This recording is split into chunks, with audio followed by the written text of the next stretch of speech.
DJI アバター360の世界へようこそ。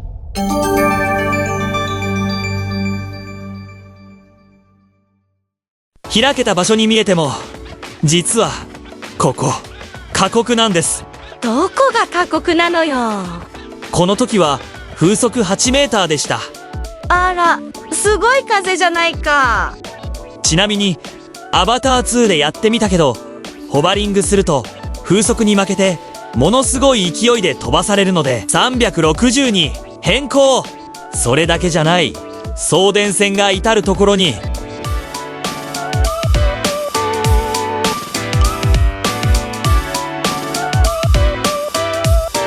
上空は完全アウト。地上にもかなり下がったところに。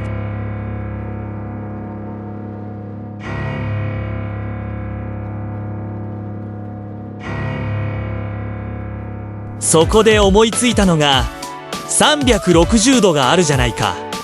これが成功したんです。一番安全な全身飛行のみを決断。カメラアングルは操作なし。交代飛行も一切してません。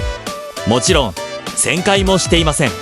前進と左右移動をしているだけでこんな世界が見れるなんてすごい。ただただ前進するのみ。